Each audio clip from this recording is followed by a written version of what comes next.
जिसका नाम है दी कोस्टल रीजन। कोस्ट का मतलब आपको पता ही है, लैंड नियर सी।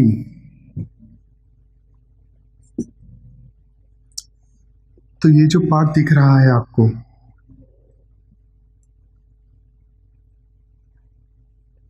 इसको कोस्टल रीजन बोलते हैं।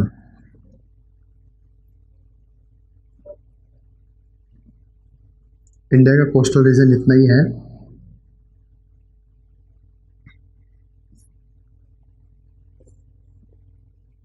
यहां से लेके यहां तक, ये पूरा इंडिया का कोस्टल रीजन है। और आपको पता है, इंडिया को ब्लेस्ड कहा जाता है with, India is blessed with coastal region.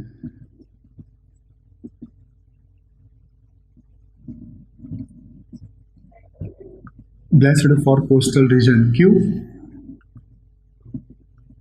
क्योंकि इंडिया में सबसे ज़्यादा कोस्टल रीजन आता है। अप्रॉक्सीमेटली मोर देन 7500 किलोमीटर्स, यहाँ से लेके यहाँ तक का एरिया, ये जो पूरा एरिया है अप्रॉक्सीमेटली 75,000 किलोमीटर में आता है। आइए तो हम स्टेट देखते हैं, जैसे कि कोस्टल रीजन कौन कौन से स्टेट्स में बिलोंग करता है। गुजरात, जैसे कि गुजरात स्टेट में आता है कोस्टल रीजन। महाराष्ट्र में आता है, उसके बाद गोवा में आता है, उसके बाद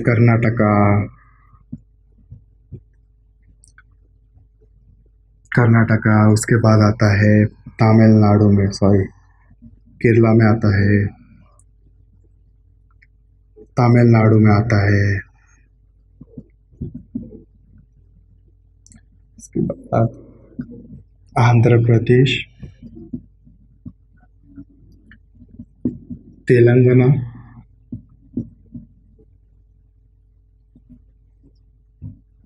उड़ीसा, वेस्ट बंगाल। ये सब स्टेट्स में हमारे इंडिया का कोस्टल रीजन आता है। और ये सब स्टेट्स में इंडिया के पोर्ट्स भी है।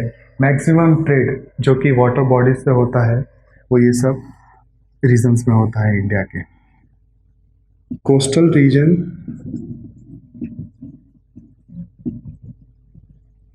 is surrounded or lining Western Ghat and Eastern Ghat। India का कोस्टल रीजन के वेस्ट साइड में अरेबियन सी आती है, साउथ साइड में इंडियन ओशियन आता है, और ईस्ट साइड में बे ऑफ बंगाल आता है।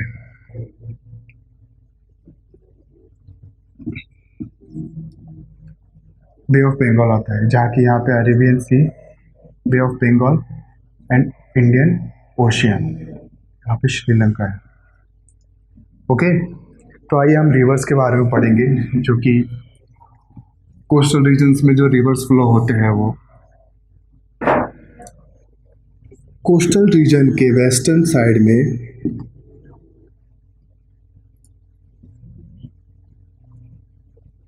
वेस्टर्न घाट से जो रिवर्स निकलते हैं वो बहुत ही स्मॉल रहते हैं, स्लो रहते हैं, उनका स्लोप भी अच्छा खासा रहता है। यहाँ से जो रिवर्स निकलते हैं, जो इंडिया के कोस्ट में आके मिलते हैं, वो बहुत ही स्मॉल और स्लो और स्लोपी टाइप रहते हैं। इसके लिए ये रिवर्स जब सी से जाके मिलते हैं तो ईस्चुरीज बनाते हैं। ईस्चुरीज का मतलब होता है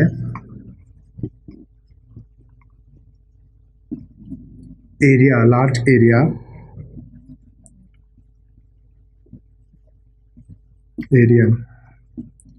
और broad area where rivers meet to sea. जब रिवर्स जाके समुंदर से मिलते हैं बड़े एरिया में तो उसको ईस्चुरीज कहा जाता है। जैसे कि जब कोई एक रिवर आता है इस तरीके से, ये लैंड है और ये सी है, तो जब रिवर आके इसी डायरेक्शन में मिलता है तो इसको ईस्चुरीज कहा जाता है। ईस्चुरीज का अपोजिट होता है डेल्टा, जो कि हमने प्रीवियस टॉपिक में पढ़ा था। तो दोस्तों ईस्चुरीज डेल्टा का एकदम अपोजिट है। जिस तरीके से डेल्टा बहुत सारे स्मॉल छोटे छोटे वाटर बॉडीज बनाता है, वाटर बॉडीज छोटे छोटे चैनल्स के थ्रू जाके समुंदर से मिलता है, सी से मिलता है, उसे डेल्टा कहते हैं। उसी तरह के ईस्चुरीज ब्रॉड पार्ट से जाके, बड़े पार्ट से जाके समुंदर से जब मिलता है तो उसको ईस्चुरीज कहते हैं। Both are opposite of each other. Okay, तो वेस्टर्न रीजन्स के जो सी रिवर्स वगैरह होते हैं बहुत स्मॉल, कम डिस्टेंस ट्रैवल करना पड़ता है, बहुत कम डायरेक्शंस में जाते हैं, बहुत कम स्लोप रहता है उनका, इसके लिए वो जाके ईस्चुरीज फॉर्म करते हैं। उसी तरीके से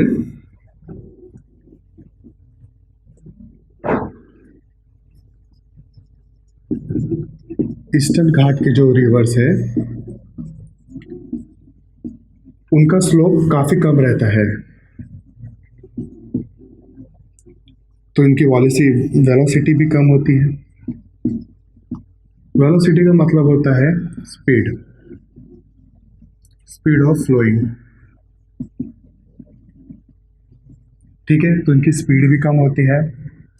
तो क्या होता है, छोटे छोटे जो रॉक्स रहते हैं, सॉइल रहते हैं, वो जाके जब ये रिवर जाके जब सीज में मिलते हैं तो वो रॉक्स और ये जो सॉइल्स वगैरह रहते हैं डिपॉजिट हो जाते हैं।